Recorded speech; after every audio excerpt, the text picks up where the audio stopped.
Okay.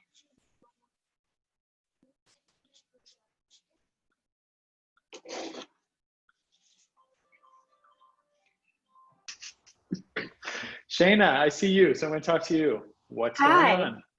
How are you? I'm okay. Is this summer break because it would have been summer break in any case, or what does this mean for you? No, it's, I don't even know. Shayna's in the Hillel world. We are launching, we're treating summer like its own, like, programmatic unit, I guess. We're launching fellowships, we're launching like ongoing things. It's totally different than like a normal Hillel summer, sadly. Okay. Wow. All right. And Shelby? Hi. Shelby. Hi. Are you Hillel as well? Yeah, I'm at Hillel. I'm at the Hillel Campus Alliance in Michigan, which is a part of Michigan State Hillel. I'm trying to figure out my leadership retreats for the fall. As I work in a multi-campus Hillel, I need to figure out how to do it virtually and how to make it really meaningful. So I'm really excited for this session. Awesome. Okay. Hey, Rebecca. Hello. And Brett. Wow. You're all coming in. With Microsoft. So first off, my name is Evelyn, and I am your host today in the Insights track. And yes, this session will be recorded. I hear someone's audio on. And there is a Q&A. Just add some questions in the chat, which you can see on the right side of your screen right now. All right. It's a different session, I think. I can hear someone else's audio, so mute yourself if you are. And then there's also, if you have any other questions about Kahoot, just go to kahoot.com/edu summit. And there's Does anyone else care about Kahoot? Kahoot. Yeah, awesome. All right, we can learn Kahoot. It's not me. All right, we're going to start in just a minute. Okay. Brett, what's going on in Boston? Everything's good. So great to see you and everybody. I'm actually coming from Westchester, New York this week. We decided to spend a little bit of time with the nephew and family. So it's been a nice and welcome change of scenery. Wow. All right, it's good to see you. Hi, Khani, Erin, Hi. Tori, hello. Hello, cool. All right, I think people are going to continue to join based on whoever registered, but we do have a jam-packed hour, so I'm going to go ahead and begin. So thank you for coming here. And really, like I've said this on previous webinars, hands down, my favorite part is reconnecting with alumni and meeting new people who I just, the alumni I haven't seen in a while, and the others in the network. It's really awesome. So looking forward to continued learning. So welcome to Concrete Experiences Online Part 3, Making Experiences Active. For those of you who I don't know, although I think I know almost all of you, my name is Kiva Rabinsky. I live in Israel. I oversee the programs at M². And if there's something that really catches my attention about the field of experiential education, it's specifically about the concrete experiences though. So those of you who have been at seminars that I've facilitated will see, some of the typology of activities is something we'll talk about in a 2.0 version today, but this is something that very much drives my work. In terms of who you are and why you have joined, just a bit of an orientation.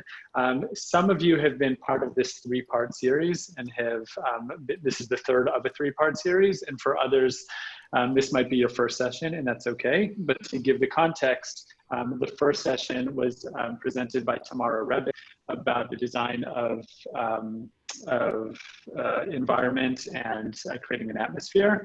And Lisa Moss-Rabinowitz ran a second session about sensory engagement and how to actually maximize senses, and which includes both enhancing and reducing senses as we create experiences as well. So this third part really comes to bridge all of that together and say, what does the totality of an experience look like?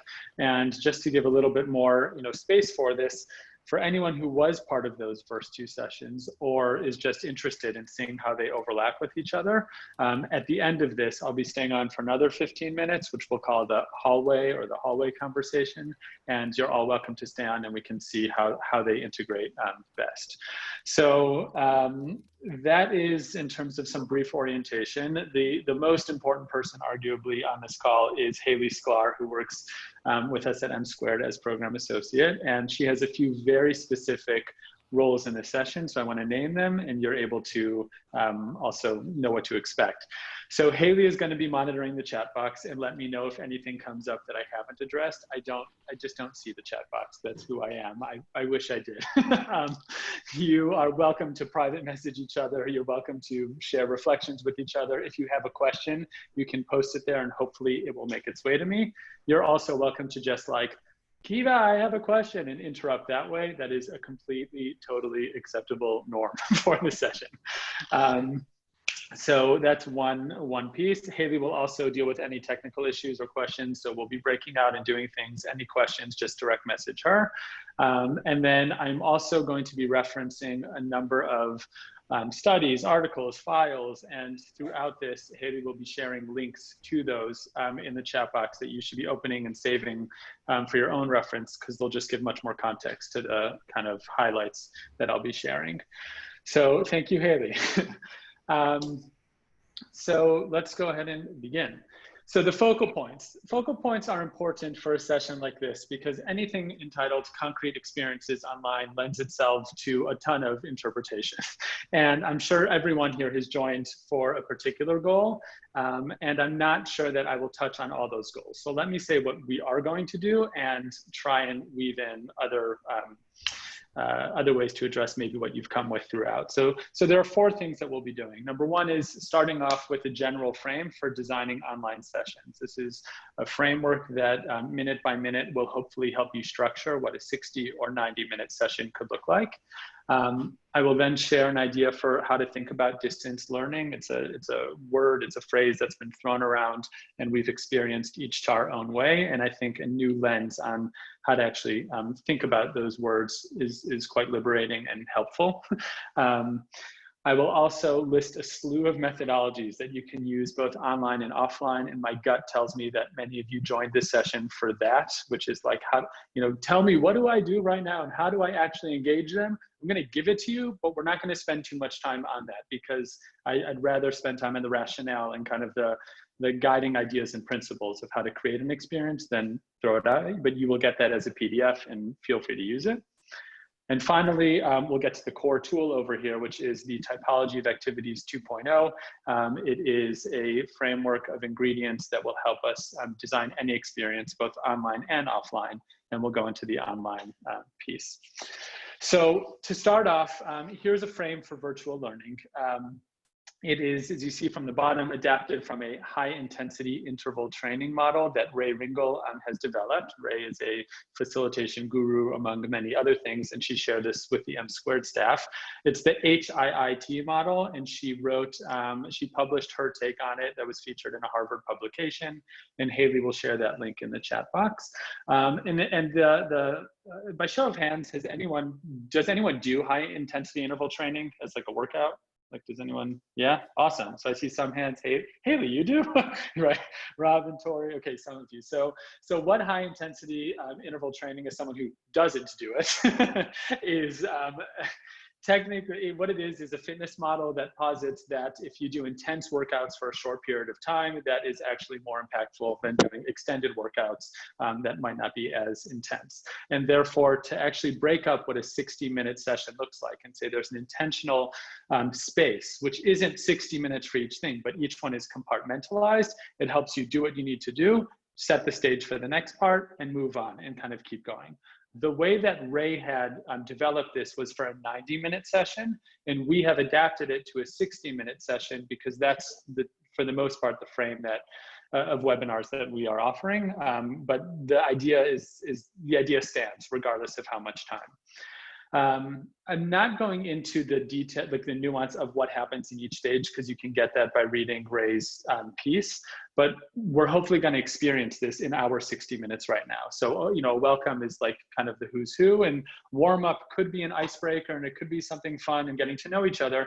I'm choosing to do a warm up in the over the next 10 minutes to get us into the content. Like what staging needs to be done so we can get there, that when it comes time for the presentation of the typology of activities, it fits and we know why we're actually there. And we've kind of warmed up and oriented to the idea. There will be opportunity for breakouts and a bit of rapid reporting before we close. So why do I share this? There are two things that I want to point out. One of them is that kind of a rule of thumb that guide this implicitly, this has like been so helpful for me, is that participants should be asked to do something every 5 minutes. If 5 minutes pass that as a facilitator, you find yourself talking and talking and talking, and there's no space or any action that a learner is asked to do, online, they're often going to be checked out. And when we say doing something can be chatting and annotating and writing and polling and watching and anything, but just like a, you know, I see Shana on my screen right now. So Shana, go ahead and do this. Or everybody, go ahead and, you know, pick up your pencil and write your name. It's showing that there is an interaction between the participant and the educator. So keep that 5 minute rule in mind, and I'll try and model it, give or take. And the second thing that this helps or kind of answers in terms of a frame is it shows that, or makes the case that instructions have never been more important than when facilitating online, because in person, a participant can approach a facilitator and a facilitator can read the crowd, and then anything can kind of go off on a tangent, but that's not the case here. And therefore needing to be clear and concise and model or teach through learning or through example instead of explaining it is much more helpful in creating an online experience than ever before in doing something in person. So where does that appear now? This is something I can talk about and how to structure for an hour, but we're actually going to model it over the next 60 minutes, and you'll see how long the presentation takes, how long the breakout groups take, so on and so forth.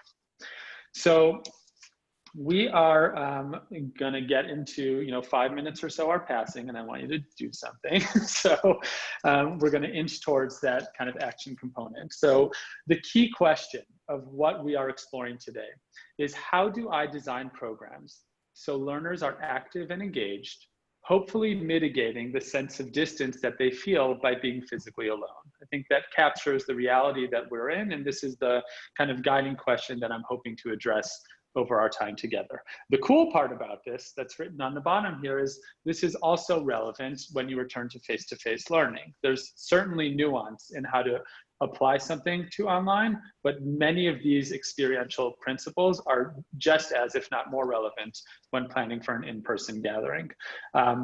So to get into this question of the idea being that participants need to be active and engaged, and there's a heightened challenge when there's a sense of distance, I want to delve into this idea of how do we interpret the notion of distance. Like, the given is that we're distant, but when I say that we're distant, we all have different connotations. So in your rename function, okay, here's our first little exercise. And the way you do a rename, for those who don't yet know on Zoom, is you click your picture on your box, click the 3 dots, click the rename function, and in there you keep your name, and then I'm asking you to do like a dash and add one more word and address the following prompt. The following prompt is,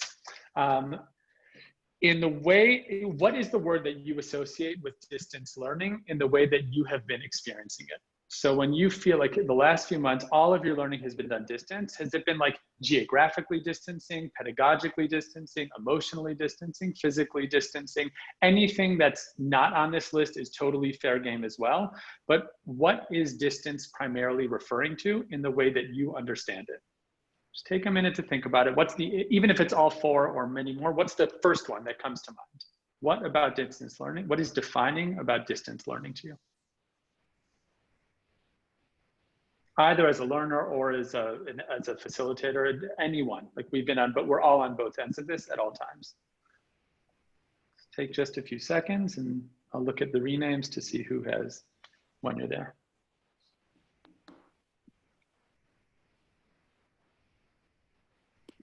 Okay, I'll repeat the prompt one more time is, what word do you associate with distance learning based on the way you have been experiencing it and understanding it? What's the initial one that comes to mind? Now, for those of you who know me, I'm also a bit shameless in calling on people, but I do give veto power. So you're all welcome to say pass, and that's totally fine, but we're going to do it this way. So Aaron, I see you. Hi, Aaron from LA, and good morning. You can unmute yourself. Do you mind just sharing what it would describe geographical? Why did you say that word, and in what ways has that been an issue for you? Yeah, I mean, it's great that you mentioned that I'm calling in from LA, and anyone else on the call who's from LA or been there knows that Los Angeles is very spread out. And the program that I particularly run here in Los Angeles brings Jewish teens from all over LA, which could be 5 minutes away from our home base or 45 minutes longer, depending on traffic. And, you know, as we've transitioned into online workshops, you know, we're still bringing everyone together, but from the space of their own home, just as everyone else is. And so it kind of gets rid of that distance, but it's still there. It's still there. Mm-hmm. Awesome, thank you. And Shane, I see you wrote emotional, so I'd love to hear a bit about that. Yeah, I was thinking about, it's a little bit physical, but like the body language of people and like who people are in a room and like their emotional state is much easier to gauge when you're physically together. So there's like I feel a sense of like emotional distance. Like you don't know how someone's doing unless you explicitly ask. You don't like, you ask them for like the hour that you're together, you know how they're doing, but I'm used to seeing my students literally like 24/7 or being in touch with them 24/7. So there's a sense of like emotional distance between everyone. Awesome. I mean, not awesome, but yes. So with that, another word or kind of idea that comes to mind with this, you're describing is like full context learning, you know, because of the distance, you just don't get to see anyone out of the hour or what's beyond their screen or what's really going on over there. And that leads to some emotional, you know, there's a distance, there's a void there. So while we talk about the challenges that are presented by distance learning and creating experiences to accommodate distance learning, these are all things that we obviously need to take into account, but the one that we're going to zoom in on for the sake of focus is very much the pedagogic one. So it cannot be a more relevant theory and also something that it could not be more dated based on the context that we're speaking about. So the transactional distance theory from Moore, this is particularly from 1991, but Michael Moore started, you know, thinking about this and writing about this in 1970. And you can only think like what distance were they dealing with in the 70s and even in the 90s? Like there was the virtual was not virtual. They're talking about using audio visual and, you know, using a video in order to present some content. But some of the core ideas really stand, and Haley is going to share this particular piece from 1991 in the chat box, and I really encourage you all to spend some time delving into it. But what I find particularly awesome is in his opening lines over here, he defines distance as pedagogical and social rather than merely physical and geographical. And this is a shift in mindset that can be incredibly liberating once we dive into it, to say when we're thinking about creating experiences to accommodate the distance that's there, what do we know about pedagogic distance? And conversely, what do we know about pedagogic closeness? That as we have those in mind can actually help us in the design process when we're thinking about experiences. So I'm going to call upon Jesse. Hi, Jesse. How are you? You have veto power, but if you're open to unmuting and then reading this definition so we can all see it but also hear it, can you describe or can you read the first attempt in English? No problem. The first attempt in English to define distance education and to articulate a theory appeared in 1972. Later, this was called the theory of transactional distance. What was stated in that first theory is that the distance education is not simply a geographic separation of learners and teachers, but more importantly, is a pedagogical concept. Okay. So trying to make a distinction of what, like really understanding what is transactional distance over here and the notion that it's a pedagogical concept. So how do you understand this idea? like what is this idea of pedagogic distance, and what does it say about the relationship between the teacher, the learner, the subject matter? Like how are you interpreting this? Love to hear one person unmute and just go for it. Pedagogic distance, what is this? The first thing that comes to mind with this is that it feels like almost you're on different planes between the teacher and the learner.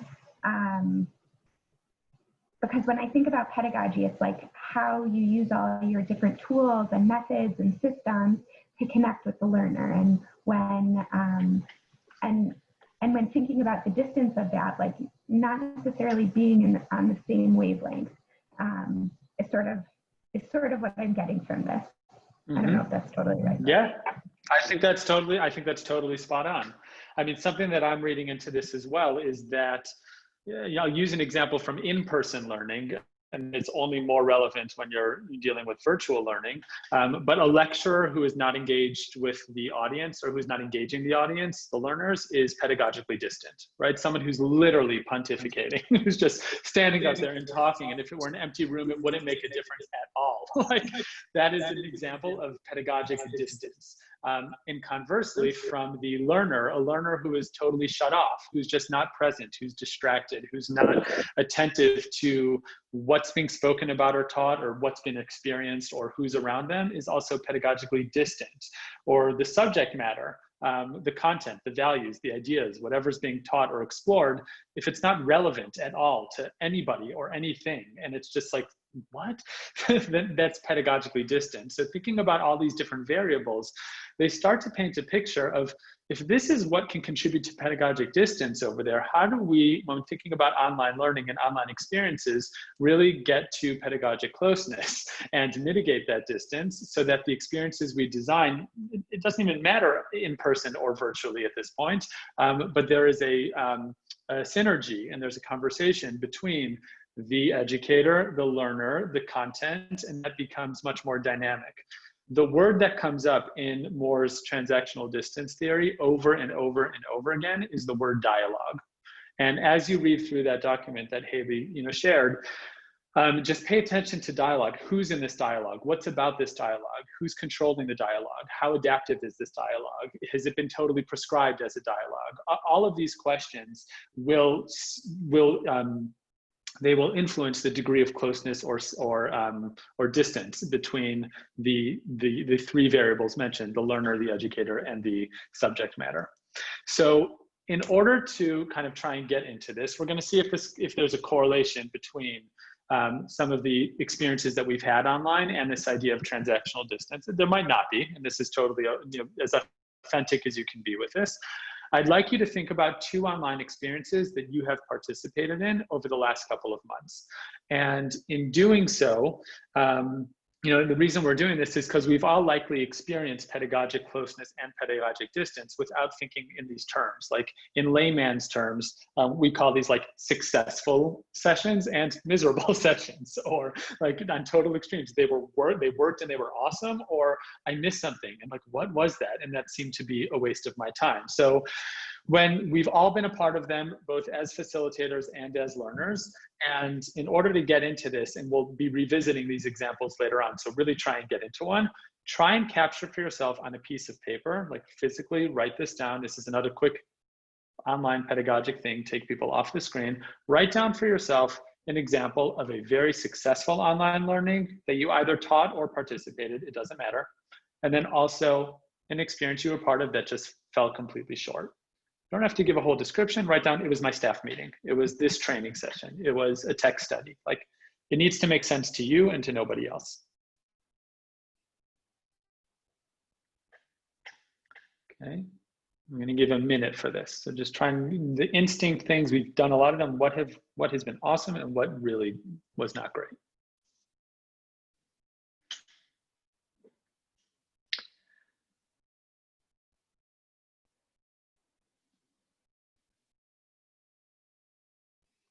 Okay, and if thinking on such extremes is too difficult because nothing comes up, then just nail 2 experiences that you have in mind, and we're going to plot them somehow. So just have 2, one better than the other, and That should be kind of your guiding post.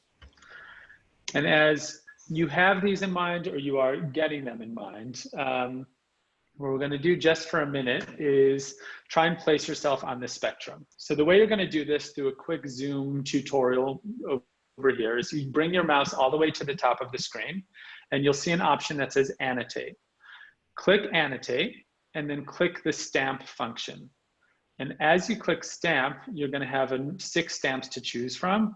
I want you to choose the star, and then place the star, like click with your mouse on the actual screen where you are, where you would place that experience. For the successful activity, were you passive or were you not passive? Were you like distant? And then do the same for the activity that fell short using an X stamp. So everybody should plot one.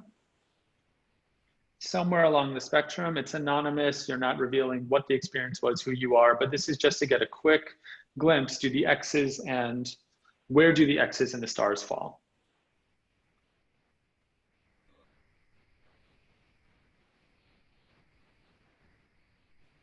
If anyone is having trouble with the tech, this is a great opportunity to message Haley, but I'll revisit the instructions one more time. Annotate at the top, stamp, and then you click the X, you click the star, and when you're finished with that, you can click the X, the red little X button on that black bar, and that will take you out of this whole annotate function. Okay, so as these are coming up, if you haven't yet put yours, continue to do it. But I'm going to ask Rebecca. Hi, Rebecca Berger. How are you? Also in LA. Wow, a lot of West Coast. So Rebecca, if you don't mind unmuting, glaringly, like what do you see on this spectrum? How do you interpret this? That the most engaging experiences were active and the least engaging experiences were passive. Okay, so if I were to flip that, then I would say the experiences that people found to be successful, when I'm thinking about a successful experience, tended to be more engaging, and the experiences that kind of fell short of whatever expectation I had tended to be more passive, only strengthening the case over here based on our own experience that people were looking to be engaged. We need to mitigate this distance, this transactional distance, this pedagogic distance. How we're going to do that, we're about to get into now with our tools in terms of creating experiences that are engaging. Any other interpretations, questions about this chart or these two functions? You could unmute yourself and just go away.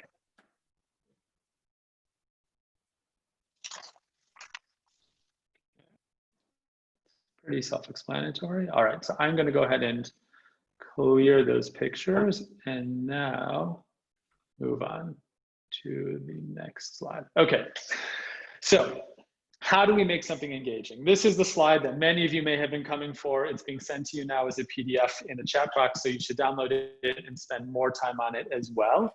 And I want to just highlight what these 3 categories are. So the orange categories are the common on-screen methodologies. When we think about how to engage learners online, and these are, in my experience, the go-to ones, which are good and they're effective, and you've seen me model some of them now. They're quick and easy, which don't require any other tech. Rename, chat, poll, annotate, turn your screen off and write on a piece of paper. They're just ways of giving these 5-minute actions. These are the typical ones, and they're good. On-screen methodologies that you can also do, which are a bit less typical, and this is by no means an exhaustive list, are stretch. So we're all going to stop right now, and we're all going to sit straight, and we're all going to put our hands like this, and we're going to count to 10, and we're going to breathe in and out, and there's different exercises that we can do which are engaging. And if they're done intentionally and not only, sometimes they're done for grounding and for centering, and that's fine, but if they actually propel the content and the engagement and the overall dialogue further, then that's an amazing way of engaging. And this goes on, prompt cards, potentially singing, doing a graffiti wall, give a 1-word answer to something. There's very specific things that you can do on the screen without needing to do anything. And then the other thing, which is, I really in pushing for a shift in this and thinking about this, is how to think about on-screen, off-screen and the relationship between them, which is when you have a group for more than 60 minutes, and whether it's a seminar and it's ongoing, how do you create the space, give the context, and give the instruction on screen for something that can then be done off screen, which is still engaging your learners, you're not interacting with them in that moment, but they can come back to you, and that's just as much a engaging experience as anything else. And these are really tactile and getting people to think outside of really the monitor that they're facing. So this list is not exhaustive. It can be expanded on, and there's intentionality behind when and how you would use any of them. We're not going to spend more time on the method just yet, because I do want to get to the rationale.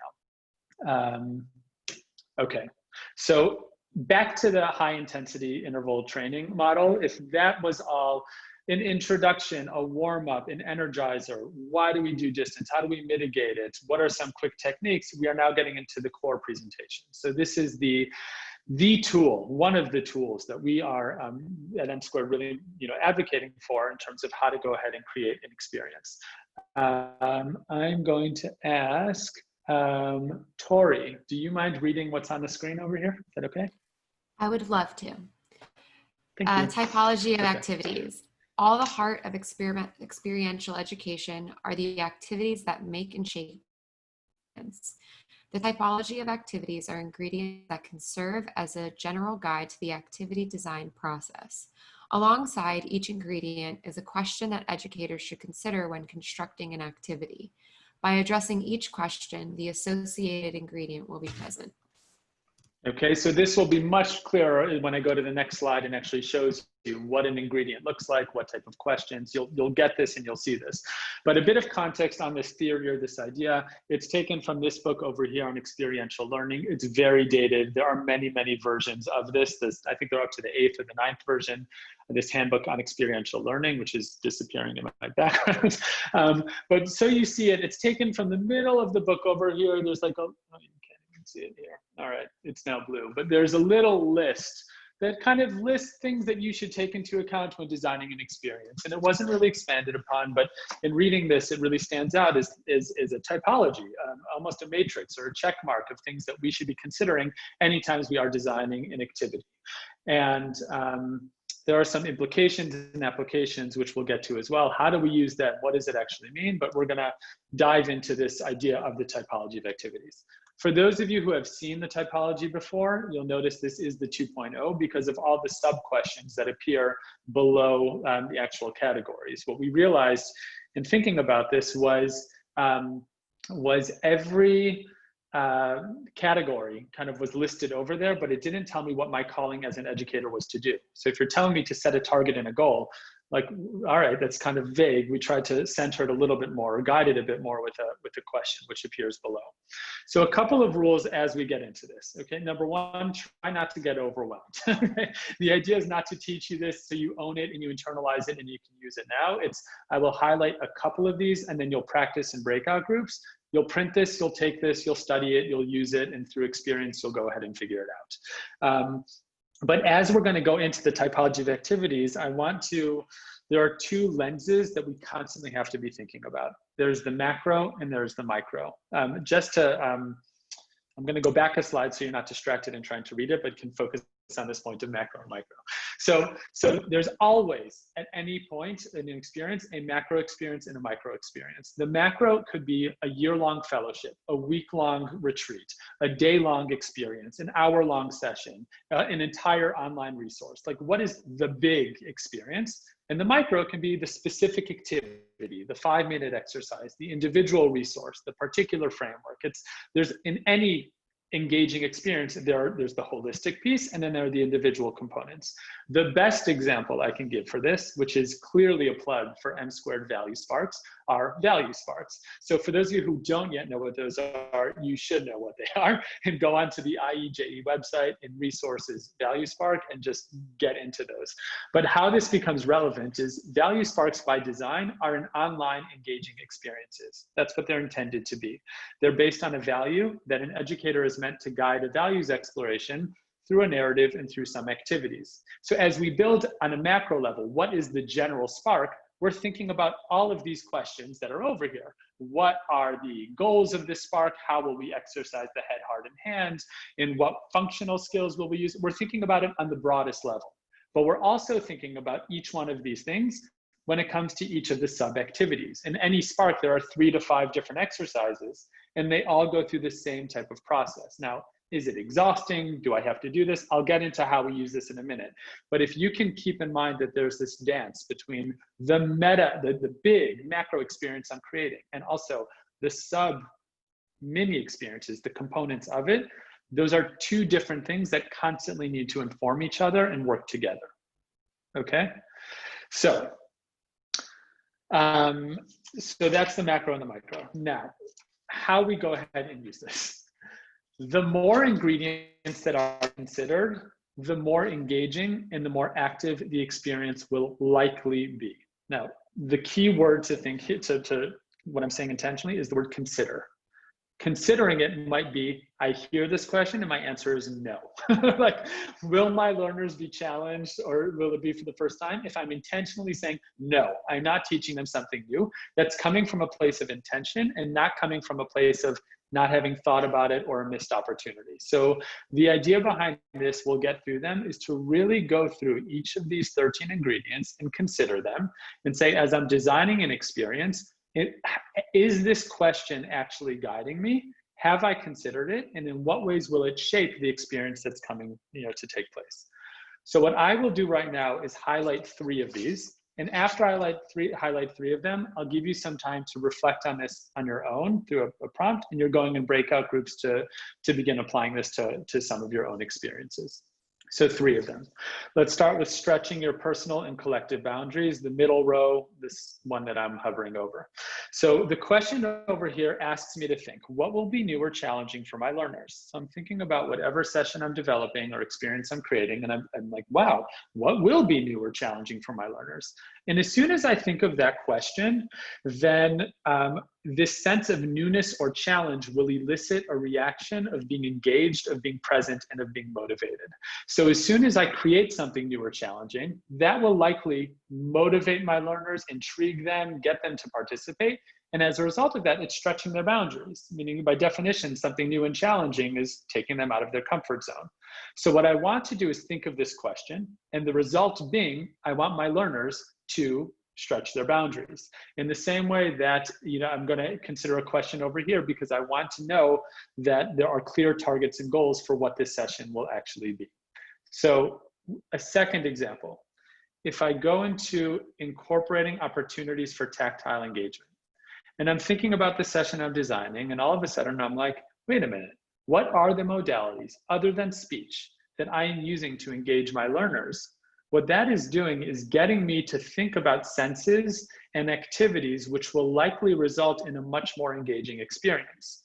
The typical way, or the go-to way that someone might design an experience is, I'm going to talk about this, and I'm going to share this, and we're going to have a conversation about this. And as soon as I'm prompting myself to think about this question over here at the bottom, I'm forcing myself to think outside of speech and entertain other modes of engagement, which otherwise would not know. The answer might be no. I'm only speaking over here, but it's an informed decision then. And then it comes from a much more sound place. And the third example is in terms of designing collaborative or competitive strategies, which is over here on the second row all the way on the right, this red box. When I consider this question about how my learners will work together or interact and how that's reflected in the exercises, what's happening over there is I am thinking about specific prompts or instructions in the exercises themselves that are going to say, don't just think about this, but in a pair, compare this with somebody else, or relate your experience to that of somebody else's as well. And this interpersonal dynamic is going to spark a much deeper attention towards the activity at hand, and also towards their involvement in their role and their dynamic among who's in this group and what's happening there. So there's a very particular question associated with every single box that when I consider this, I'm forced to think about, is this collaborative or is this competitive? And to what degree do I want that as I'm creating this experience? And this really becomes, in my experience, a very helpful checklist to say, am I considering the various dimensions as I go ahead and craft experiences? So as is most of the stuff within this field, much of this is done intuitively. We do this when we think about experiences, and this is giving a language and a frame to do it intentionally. So what I'd like you to do for a few minutes, and you're welcome to shut off your screen if you want in a minute, is there are 3 questions that I'm asking you to consider and then we'll go back to that slide, and these 3 questions will be in the chat box so you can know what you're thinking about. But spend 5 minutes going through that list, and which ones do you typically take into account? Intuitively or intentionally, it doesn't matter. But what are the things that you do? And then mark for yourself somewhere on a piece of paper, which are you aware of, but could definitely be more prominent. Like, I usually think about this, but I'm kind of quick to dismiss it, and I should give it more attention. And the third question being, which ingredients seem new to you or do you not typically consider? Like, what is something that you just don't really think of when you're designing experiences? So these 3 questions will appear in the chat box. I'm going back here, and you can keep your screen on or off if you'd like. And we're doing this just for about 3 or 4, a few minutes, because right after this, we're going into breakout groups to actually apply it. So I will silent and address the question itself.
Okay, take a few more seconds and please spend time on this after the session. Like, this is the lens to start seeing yourself in this theory through these 3 questions. Typically do, you do but could improve, and what don't you do that maybe you should do.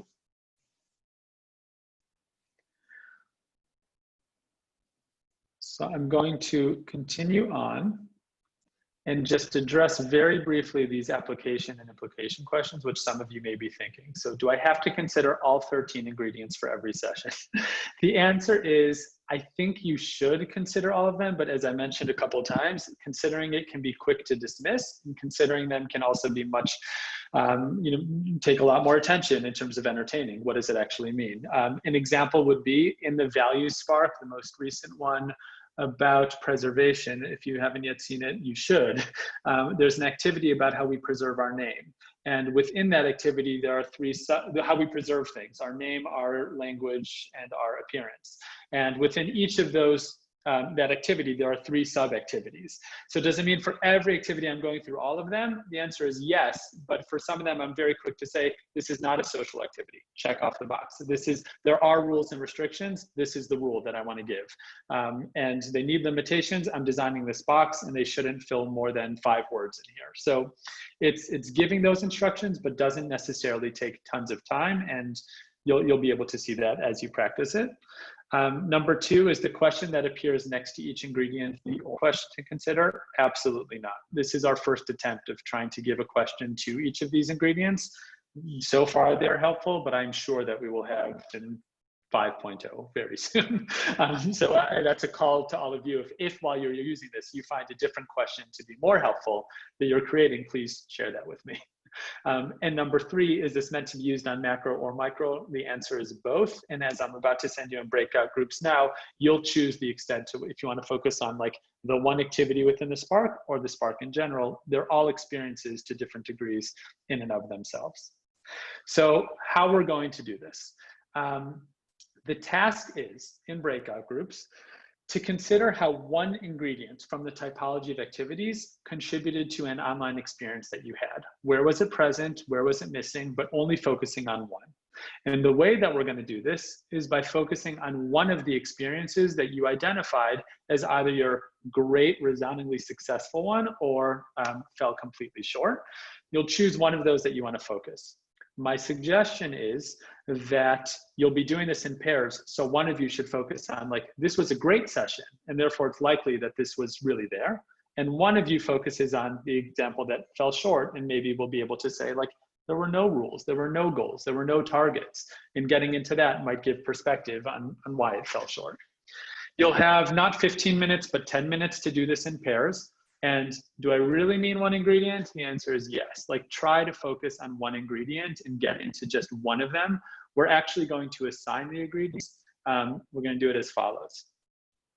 Gets a little confusing, so do like this. In the chat box, you should all see the PDF of the typology of activities. Click that and download it so you have access to it when you're in breakout groups.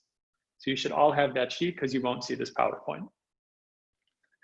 Then when you're in groups which are being generated randomly, you're going to be with a partner.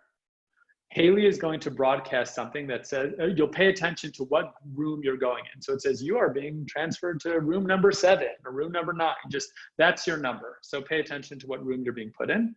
And then we'll broadcast one message that says, room number 7, focus on targets and goals. Room number 8, focus on collaboration and competition. Really try and do that. Why are we suggesting it? Because I don't want you to spend 10 minutes discussing with your partner which one you want to focus on. If it's very clear that the two of you want to focus on something else, that's fine. You can choose whatever you want, but don't spend time debating which to focus on. We'll come back in 10 minutes. I believe that is all. So Haley, go ahead and send people out. And if you have questions, you can either call me into your room or chat. I will look at chat now.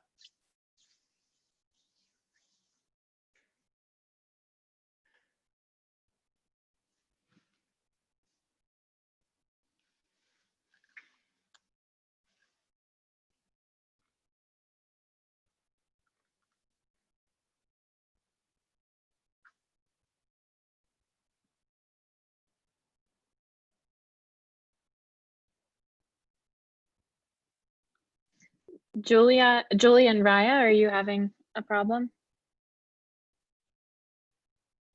Yes. Okay. Julie, what does it say for you? You can unmute yourself. Oh, she went. Okay. And Raya?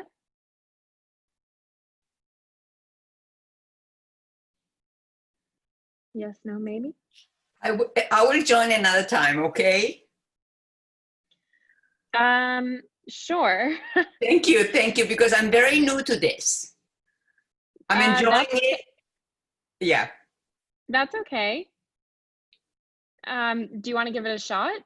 Maybe. I will do it at home by myself. I took a picture of everything that you put on screen, and I will work on it. And then next time I join, I will tell you what I think, because I can't do it right now. It's very new for me. Okay. Thank you. People are popping out of rooms. Robin, what's going on? Oh, so the person that I was with, I'm not sure who it was, is driving and doesn't have the chart in front of her. So okay, so sure, I will move you into another room.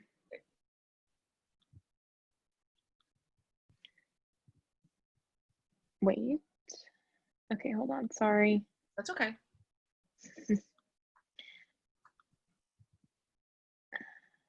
Okay, try that.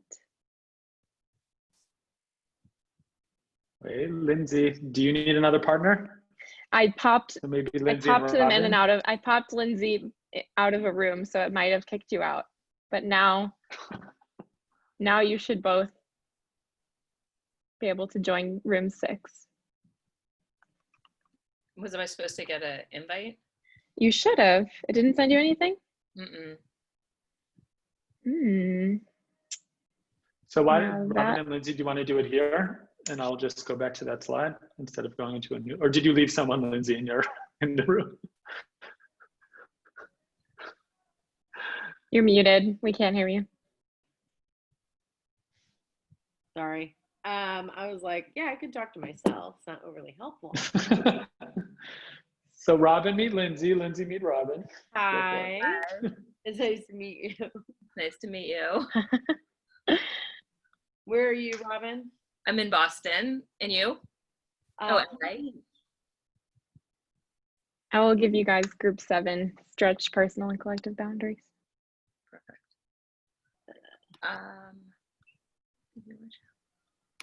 Okay. Wait. Oh.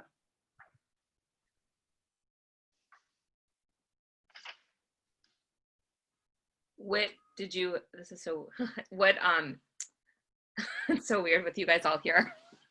I feel like I'm in a fishbowl. We're all with you. No, we're not just listening. We'll contribute if we have what to say, but the two of you go. All right, well, the experience that I picked was the Making Meaning session that Claire did last week on racism. Or Claire and Molly did on making meaning of racism. That was your best one? I would say it was one of the best ones, but it was also recent, so I can actually remember, like I have a better memory of it. Yeah. I think for me, not only have I been leading a lot, but I've been participating in so many that I think, one of the worst ones I've had was based on the facilitator. It wasn't, she had all the tools. She was able to use all the functionality and, the polls and the breakouts and the stamp feature, like all of it. But she was presenting, and then there was like a glitch, and she messed something up, and she was like, oh, I shouldn't have messed that up. And she was like self-critiquing, and I was like, you are the facilitator, stop. Like, and I at that point is when I was like, I'm done. Like, I just put the wall up, because like life happens, but you wouldn't stop in an in-person session and talk to yourself about what you were doing wrong. And so for me, it was a little bit of, it wasn't that it wasn't engaging. It was that as the presenter, the educator, the facilitator, we still have to make sure that we are as good as we would be in person and be able to roll with whatever punches come virtually as well. Right. So now so they want us to focus on stretching personal and collective boundaries. Yeah. It's the little, so the arrows going everywhere. Yeah. I mean, the racism, making meaning of racism, I think,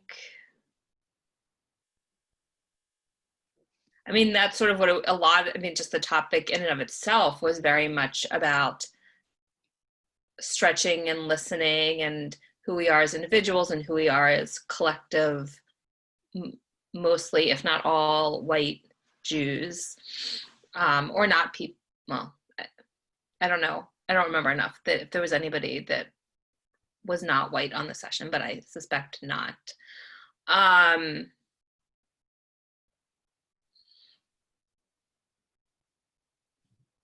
Feels like maybe with this, there needs to be a certain amount of trust if you're asking people to stretch themselves. Yeah. Look, I think that, on my tag, I put impersonal, right? I think that all of these sessions it's very hard to connect with people.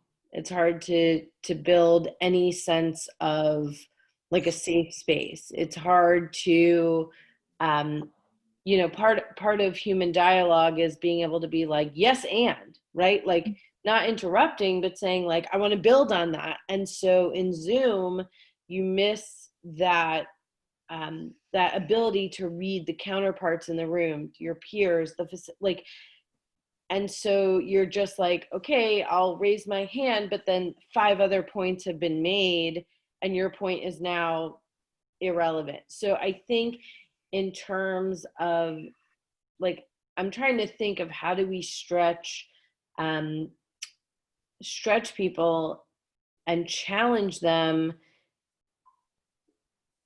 in a way that still brings like a meaningful dialogue, is kind of where I'm like struggling with this in a good way, like a good tension around this, is because you want some of that back and forth, right? Like tension's not always bad. Like there's good tension. So I think that's where I want to figure out how individuals can do that. I don't know that I'm getting this right or wrong, but I think a lot of it's about, like, I think you're talking about building relationships in online communities.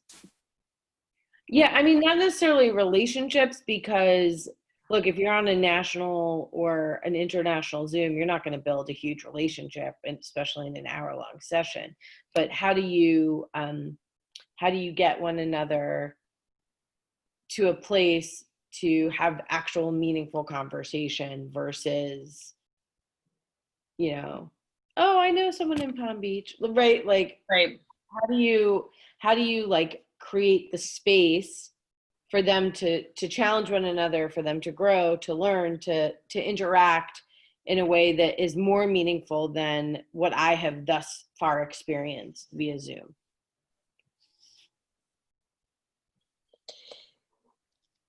Yeah, I feel like, I mean, I've done a lot of the M² webinars, maybe too many. And I have found most of them great.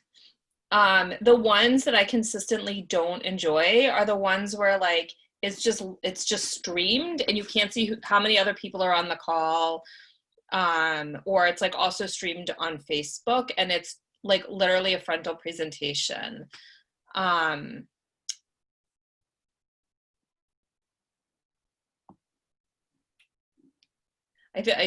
the director of education at a synagogue, and I think we did like somewhere like between good and great job putting religious school online in March, but I'm not sure like how much was new or challenging for our kids. Like, I mean, just learning online, that was like the initial challenge. I think that's why they were so engaged at the beginning, because there were all these new skills that they got to learn. And then once they mastered them, Zoom was not interesting anymore. Right. The novelty wore off really quickly. Right, but then that's where you're going content versus platform. Right, Zoom was the platform. What was new, and I'm not trying to be like you know, combative, but like what was new or challenging about the actual content? I don't know. I think that we lost a lot of it in learning how to use Zoom and connecting with the kids and keeping them connected. Right. Well, thank you. I really appreciated that. You're welcome. Thank you. Yeah. Welcome back, Shayna, Aaron, and Mo. Shayna, it says I am, so you should know. Just a great, I got a screenshot. All right, welcome back everybody. So we have a few minutes left, and I want to hear from a couple groups, like what happened. So if anyone, partner from, you know, someone from a pair will unmute and share in what ways was one of these ideas, one of the ingredients within the typology, illuminating or helpful in processing how an experience was great or not great and how it could be better or what made it great. What is this language? What is this approach doing in a way that is that you're finding constructive and helpful? I'm happy to speak, mostly because I was just off on mute anyways. So I was a part of group 1. We were 3, and we really didn't answer the prompt so well, but I do think that we had a really engaging and really interesting conversation that now that I'm looking back at this, sort of aligned with the invite like challenges that have consequences and rewards, because we spoke about motivation once we got to the end of our conversation, and we talked a little bit about like what, you know, how do we individually cater, or how do we cater to everyone individually and what motivates them, and how do we also, and like does that matter with the age group that they're like, do people in certain age groups get motivated one way and people in other age groups get motivated the other way? Or is it like, actually, how many hours am I spending on screen? And is that the biggest contributor to my motivation, regardless of age or anything like that? So I think that at the very end, when we had like a few seconds left, I think that the summary was like, how do we make sure that we're motivating everyone according to the way that they want to be motivated? Mm-hmm. Awesome. Thank you for sharing, Tori and group members. And that's also making me think of the macro-micro distinction, which is big questions. What motivates people and how are they dealing with online learning? We have to consider them. And it will get incredibly practical when you're like, I've got this one session right now, and here's the one activity, and I want them to do something. Why will they want to be here right now? Why does it matter to them? What will motivate them? Asking that question will force you to think in their perspective and say from their shoes, like, why do I need to be here right now? And it'll help you design accordingly. Thank you, Tori. One other group.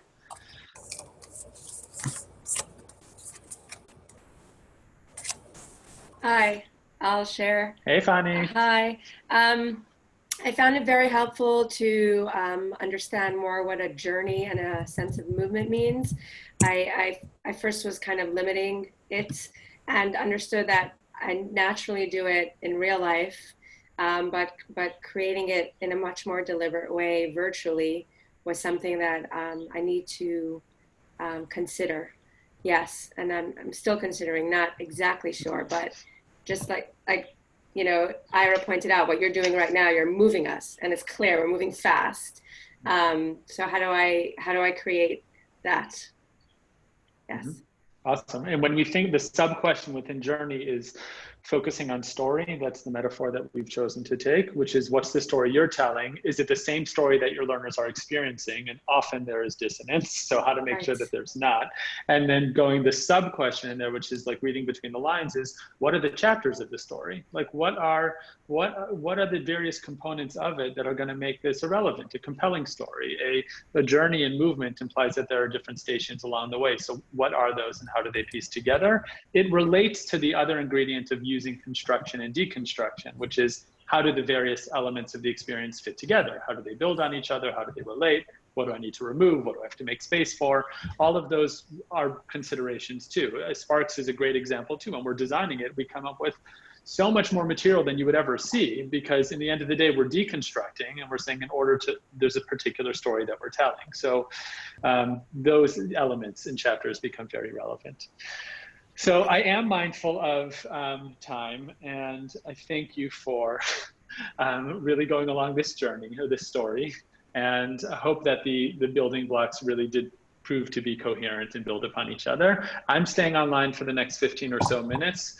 You're all welcome to stay, and we can continue conversation as is, and share more examples or answer questions about any particular ingredients.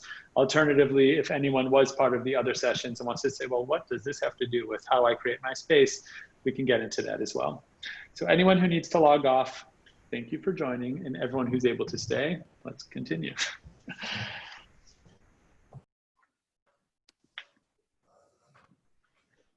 All right. So awesome. Hi guys. Yay. So as I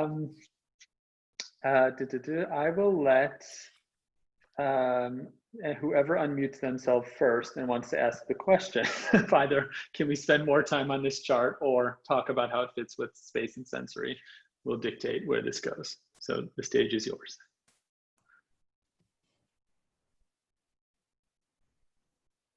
I'm sort of curious if, so I I also teach, so I work for One Table, but I also am an assistant teacher at a Hebrew school program. And I teach the creative arts track. And we're talking about for this upcoming year, because we're presuming that everything's going to be online, having the lesson plan planned out so far in advance that like the parents can actually pick up the materials in order to engage with the creative arts piece, so that they'll have everything and they won't be like, oh my gosh, I need to go get out my materials and all that.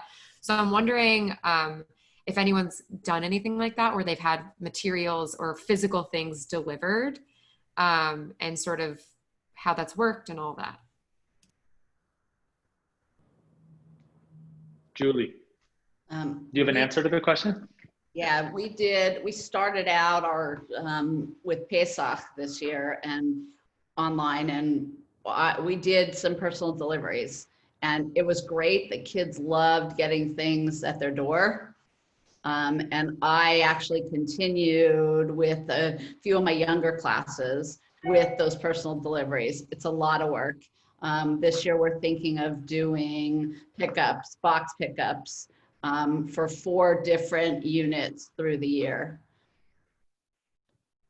so that they have to come to the synagogue. They have to have a sign up time, and they have to come to the synagogue to pick up their box of supplies.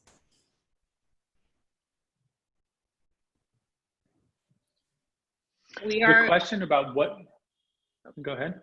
I was gonna say, we're next year giving our families a very specific list of supplies that we expect them to have in their homes. And then we'll have them pick up things that are more specific for a particular project. But like popsicle sticks, we're expecting that they'll have at home, or they can purchase them at the beginning of the year.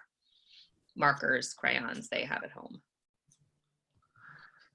The question that this unit can answer about yours is, let's assume that the box is ready and the materials are there and you've got it out in time and everything is just wonderful.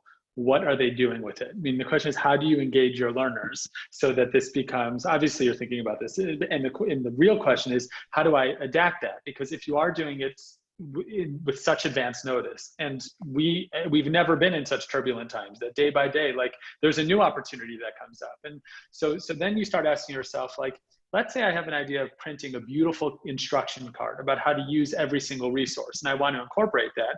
That's cool, but what happens if I want to deviate from the plan? I've kind of locked it in there. So it kind of makes the case of saying, let us give them as much as they need, as bland or as neutral as it can be, so that anything can be pivoted in a way that doesn't come across as pivoting on your end, but of then saying, you know, before today's lesson, you're getting a beautifully designed PDF of the instruction. And that's, from a user perspective, doesn't make any difference at all, but gives you as much control over how malleable the experience can be.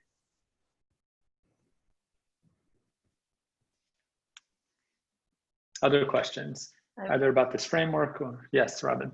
Are the way these are laid out, if you read them across from like English, like left to right? I meant the sequence. Sequence, yes. Like, well, I meant to answer that. I mean, some of it seems like you should obviously have targets and goals in mind at the beginning, yes. And often quiet time for contemplation comes at the end, but it can come in the middle. But is yes. there, like, are these arranged in order, and is the recommendation they should be in this order? So it's a great question.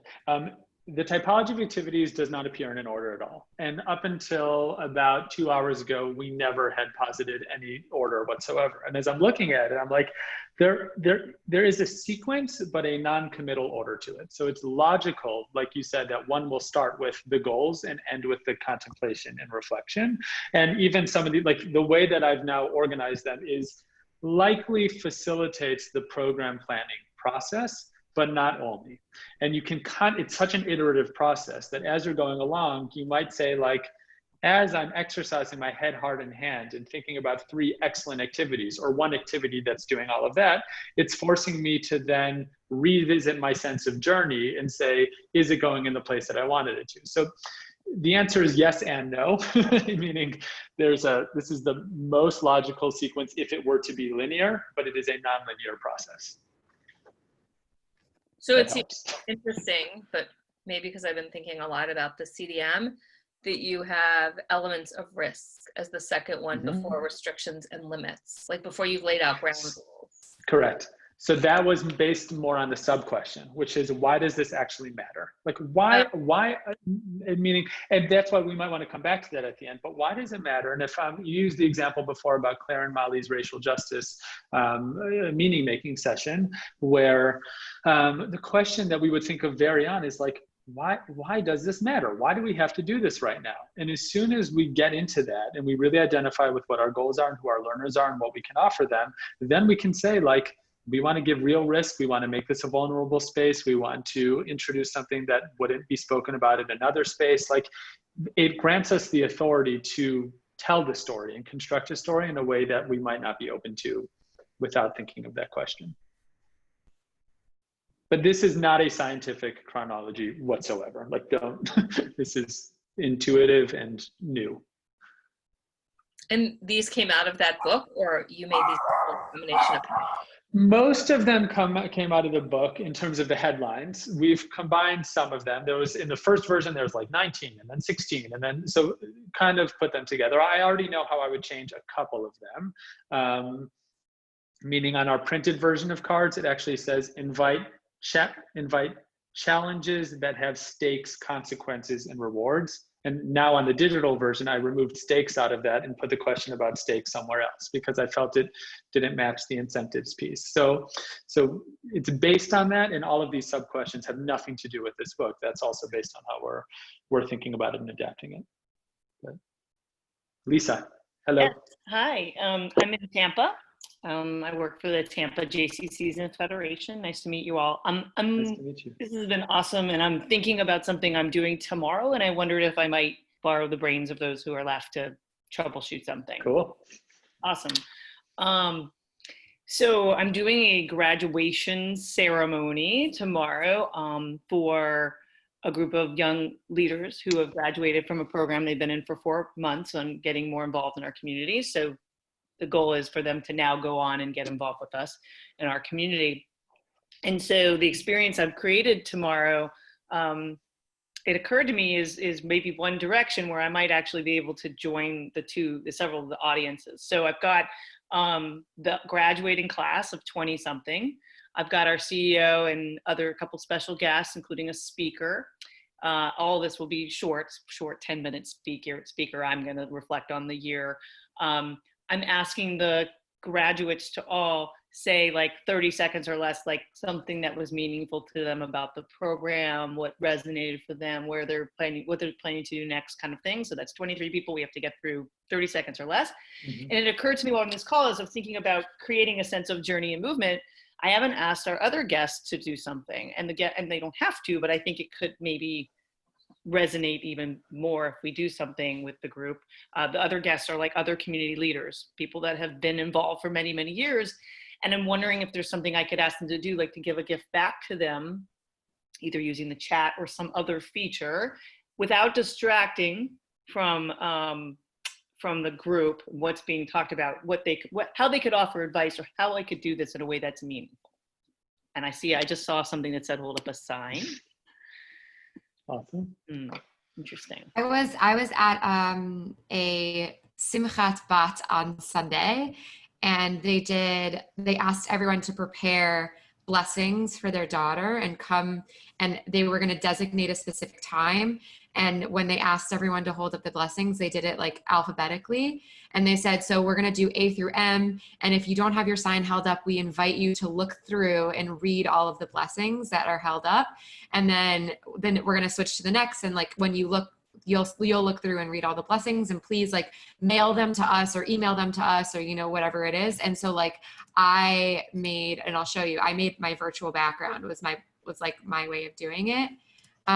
So, like there's like so many different ways that people can get creative and sort of engage with that. And it only takes 30 seconds, 40 seconds, because everyone's doing it at the same time. Thank you. I'll say another way to make it an engaging experience, not for them per se, but if you're worried about having 23 presentations, first of all, they will never stick. Some will stick to 30 seconds, but some will go on, which means this is potentially going to be a longer, period where people can check out. So 2 ways you can get around that is either introduce a very simple ritual in between each thing. It could be as serious as like something we do on programs near the end in a reflection circle is introduce this idea of saying the word shamati, like I heard it and I accept it and I'm present and I'm with you. And like the whole group together says, shamati, or it could be a raucous applause, or it could be much more fun and lighthearted if you or someone else is playing your tech.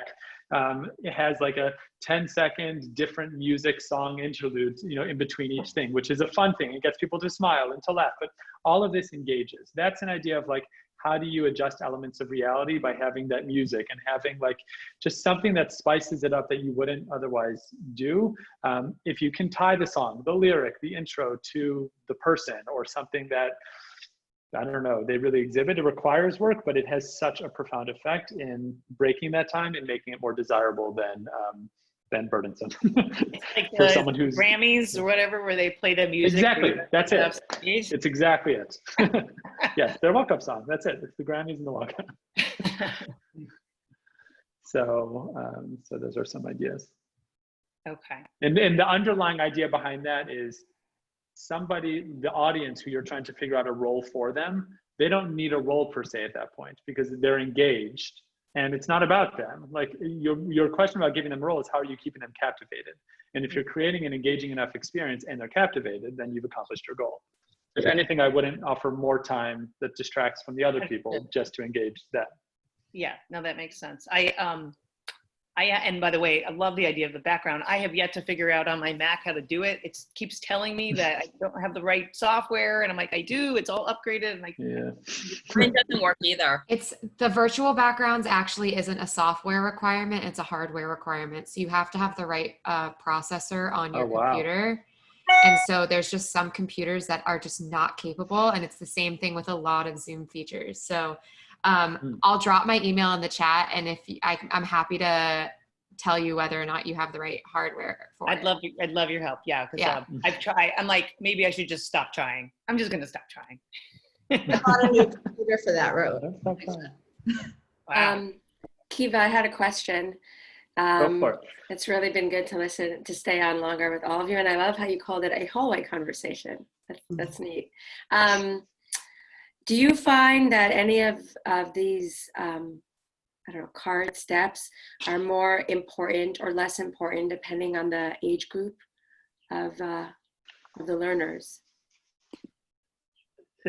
My intuitive answer is no. And I think that we draw way too much assumption on age groups to box in what is and is not appropriate for an age group. And what I mean by that is the younger the group, the less authentic it needs to be, or the less real it needs to be, because they do well with metaphors and with simulations. And the older they are and the more adult-like the group is, the less play we're willing to do for them, because we need to make it real and to the point and very heavy. And I think it's mistaken on both ends. So I'm not saying that that's what's underlying in your question, but often when I hear people talk about if you only knew my target audience, what they mean is for kids is like, that's too serious for them and they need to just like get into it without naming it. And the same is true. The opposite is true for the adults. So when you're thinking about like, why will it matter to them? Like, why will it matter to a third grader about what's happening in the world right now? Like, if we really get into it, you might be able to come up with a very provocative but age appropriate question. But it's the same consideration that process you're going through. The result of like, what method will you use and what will the experience look like will be drastically different depending on the third grader and the college student. But the design process of it is the identical design process. They're also learners and they need to be considered learners, and what will motivate them and why will they do it, and what story are they telling from this, and is there a social emotional skill that they can learn here? Like, it doesn't matter about age to consider those questions. Okay, appreciate that. Cool. Anything else? All right. This was really nice. Nice to meet some of you and see some of you, and I hope to see you again soon. And good luck, Lisa, tomorrow. That sounds awesome. Appreciate it. All right. Cool. And Robin, I see you had a question, so I will stay on. Okay, great. Cool. All right. Bye, everyone. Robin, Preservation Spark. And then Haley's going to, we'll do it quick because Haley needs to, it's her account and she's got to log off. Yeah. Okay, so I'm curious about your choice at the beginning to use the museum example. Because when I read it, I was like, wow, there's so many, I guess it was like more of a critique. Right, so we're always making choices about what part of history we preserve. And I mean, that one felt like, I guess it was provocative in that it felt it was like removed enough that it wasn't too personal, but it also felt like there were so many more examples that are even more Jewishly related that would have like held more like Jewish space and like been more particular for a Jewish community. Very well could be, meaning I'm totally open to that feedback. I can share why we chose this one without potentially having to consider the ones that you have in mind, simply probably because we don't know. But why the value in doing what we did right now? So number one is because it's the closest way that we can model a multidisciplinary approach through this virtual space, meaning the more we're able to show that these ideas are very Jewish ideas, but we can learn from a much more universal world or space or example. If we were to do it in person, we might go to a museum and learn something and then go ahead and bring it back in. So this is, there's actually a value that we see in going far outside, but seeking the relevance and saying, what can we learn from that world that can help inform our world right now? So there actually is a point in going far in order to come close. In terms of that particular story, I love the different chapters of how it played out. Like there's such an obvious way of saying, like the options are all available. We can destroy it and remove it and pretend it never happened. We can keep it as is and people will come and maybe they will notice there's issues and maybe they won't. And there's a compromise that they came to, which is such an awesome resolution of we're keeping it up because we can't erase our history and our mistakes, but we're making it very clear from anyone who's looking at it from the first second they see it, that this is a revised version, which is correcting like the actual story over here and showing you there's a very deep message that's illustrated, like both the artistic illustration and the like being illustrated through the example shows what it is that we were trying to get across. So there might be other Jewish examples like that can do it in a more Jewish way, but in a distant, disciplinary, effective way, I think it actually serves a really powerful role. But I hear your critique. But that was the intention behind it. Right. I mean, I just think about it, like even this morning, there was this whole article in the New York Times about all the statues coming down all over the country. And like, you know, Columbus is now sitting in the bottom of a lake in